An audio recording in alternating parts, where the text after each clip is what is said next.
Hello everyone and welcome to Sinful Gaming. I hope you're all doing well, I hope you're all staying safe, and most of all, I hope you're all fighting that war against the Grey. So today is the day the Lumineth Realm-Lords box set is finally released to the public, and we've hopefully all had our chance to pre-order it in this time, and I hope you've managed to get yourself a copy or two. And if you haven't, the great thing about this box set, unlike some others previously, is everything in this box set will be available for purchase later on. However, later we don't know, but you're not going to miss out on any model, any character, or anything like that from this box set, which is really cool. So you're going to get everything you want, which is awesome. Now we're just going to go through today and talk a little bit about the units that are inside the box set, and just give a little bit of a brief discussion on those units. And how I think they can work on the tabletop, going back through some of the allegiance abilities that we've already been given. Now, I know there's a lot more stuff that's been leaked online and stuff, but I'll talk about them when we actually have the book in hand, and after FAQ. This is more just the first reaction, looking at the units properly.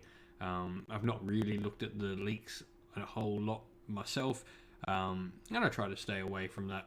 They are what they are, but this is my own sort of look at this. So first up, we're going to be looking at the Vanari Auralan Wardens. So these are the Pikemen, Spearmen, whatever you want to call them. And they're pretty darn cool. So they've got a base 6-inch move, and this is pretty generic throughout the whole army. Elf movement 6. You've got 1 wound, a 4-up save, and bravery 6. So straight away they've got a decent save, decent move for infantry, which is pretty cool. And fairly low bravery is the big thing I see here more than anything. 6 is pretty low bravery, like we're getting into Cities of Sigmar bravery levels there, which is interesting.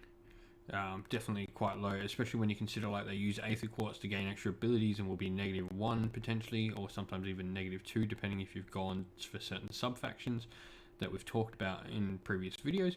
So they could be like bravery 4, so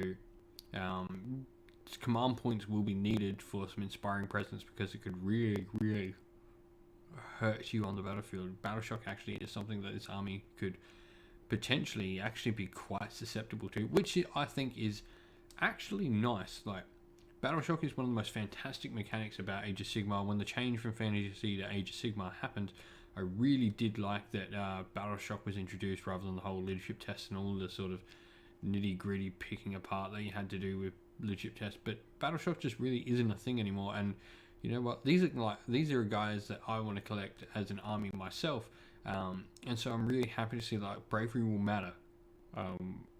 That's good, and I want to see more of that in the future.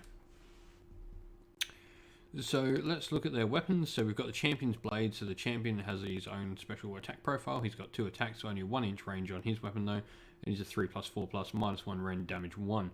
The Warden's Pikes then are 3-inch, 2 attacks, 3s to hit, 4s to wound, no rend, damage 1. So it's important to make sure your champions are at the front of the unit. You get some nice little rend, which is cool. Same amount of attack, same damage profile, all bar that rend, and they've got 1-inch range. So you just need to make sure they're at the front of units where they're going to get to fight. The Warden's Pikes are 3-inch. Now this isn't as big a deal as it would be if they were on 25mm bases. We know they're on 32mm bases, so this just effectively allows them to fight 2 deep properly. I'm not sure on the math. I don't think they can fight 3 deep. I think maybe if you sort of cross-weigh them, they might be able to get into 3-inch. But I'm not sure. But yeah, mainly this is just to make sure that they can attack over one another with their pikes, which is cool. They've thought this out really well. And I mean, spears throughout the game are 2-inch, so it's only right that pikes are 3-inch. Then we can go. We know from leaks that these guys will be in units of 10, and also it makes sense because they're sold in box sets of 10. This is what Games Workshop does nowadays. Units are sold in the allotment that they'll be played in, and so that is 10s. One model in this unit can be a High Warden. We've talked about that. He replaces his pike and has a Champion's Blade. And then we're going to look into their abilities. So to start, we've got the Moonfire Flask. So the Higher Warden carries around a Moonfire Flask in one hand. When the enemy draws close, the Warden hurls this fragile flask into the ranks so that it bursts and scatters burning silvery liquid all around. This is a once per battle ability, and at the start of the combat phase you can pick one enemy unit within 3 inches of the Higher Warden and roll a dice. On a 2+, they suffer D3 mortal wounds. It's nothing fantastic, but it's a little bit of splash mortal woundage. Like if you save this till late game, this could be quite clutch. You could really use this to sort of deter an opponent charging you, or really do some important mortal wounds to like those last few models that are charging in. You know, or even something as like basic as like, I'm thinking about playing some of my friends. He's got that one Iron Gut champion with 2 wounds left that he's going to charge and try and take my unit off with, and all of a sudden I do D3 mortal wounds to him. It could potentially kill him. So this could be useful. And it's, used at the start of the combat phase, so you can charge and then use this, so which is also cool. You can break your Shining Company formation and stuff and charge into your enemy, and then do D3 mortals at the start of the phase, which is cool. So then we're going to look at the Sun Metal weapons. So these are the pikes, and pretty much all the stuff used by the Vanari stuff gets Sun Metal. And it's the same, just different sort of weapons. As if the unmodified hit roll for an attack made with a Warden's Pike is 6, that attack inflicts 1 mortal wound on the target and the attack sequence ends. Do not make a wound or save roll. So mortal wounds on 6s, which is pretty cool. They've got 2 attacks each, so which means you should be getting about 3 mortal wounds out of a unit of 10, which is nice. Plus the D3, which you can potentially throw in, so you should be getting 5 mortal wounds there. That's already starting to rack up into some nice mortal wound territory there. We've then got the ability Wall of Blades, so if the target unit has made a charge in the same turn, add 1 to wound rolls for attacks made by this unit's Warden's Pikes and improve the rank characteristic of that weapon by 1.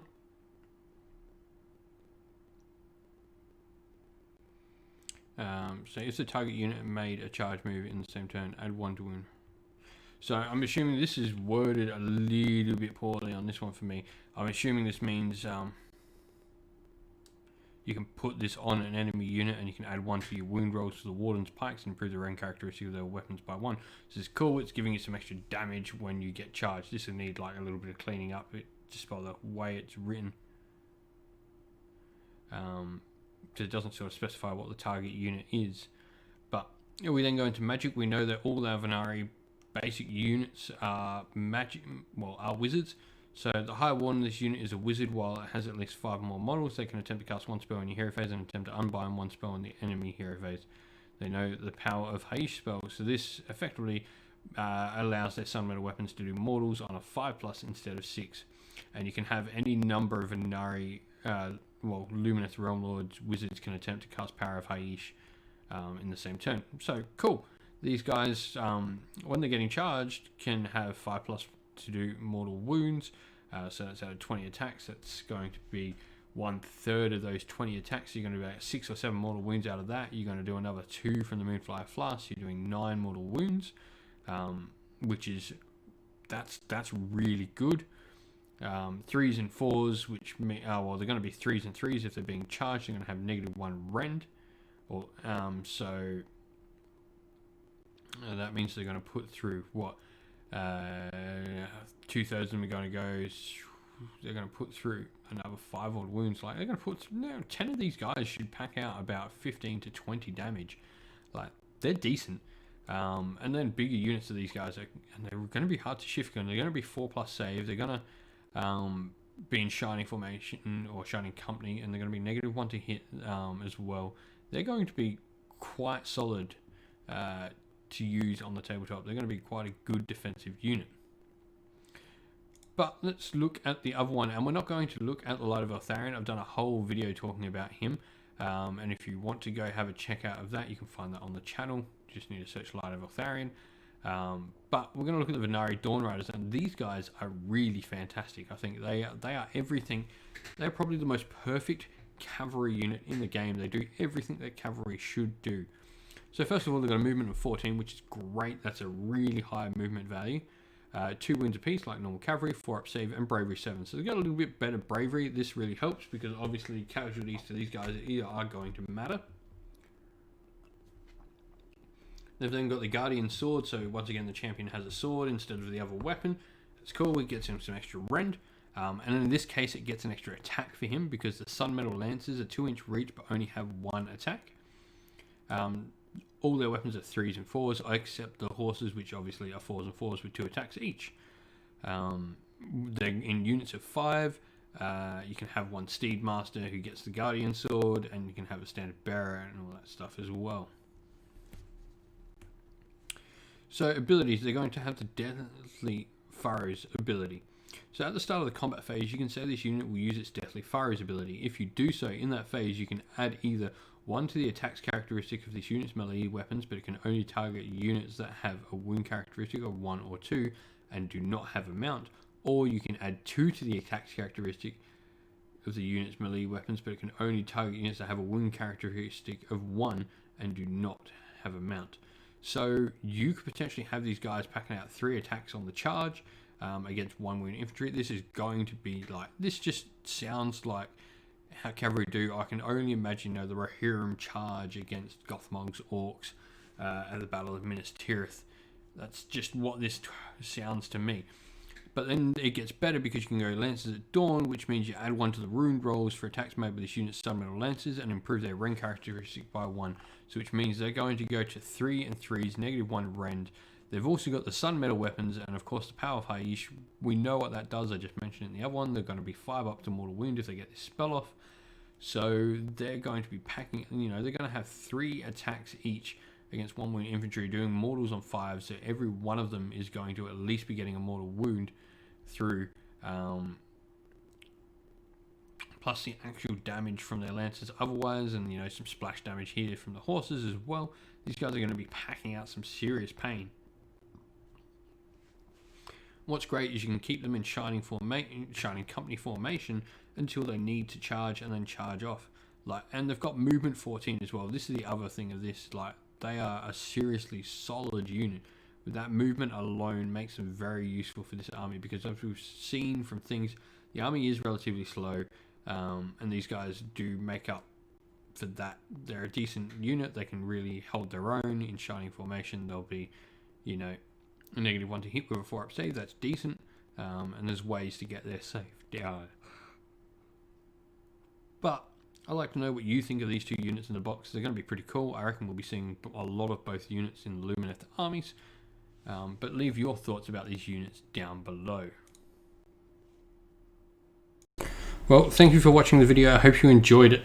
If you've got any thoughts, comments, etc. on the video, please leave them in the comments down below. Also, special thank you to everyone who supports the channel on Patreon. You allow us to keep doing what we're doing and are allowing us to produce more and more content and work towards the future for Sinful Gaming. Thank you very much to Sinful Guard Militia Christian Weir and Philip Ward, and the Sinful Free Guild Regiment member James. You guys are amazing and you keep the channel going. But that's it for today from the video, everyone. Stay safe, stay well, and most of all, keep fighting that war against the Grey. We'll see you all again real soon.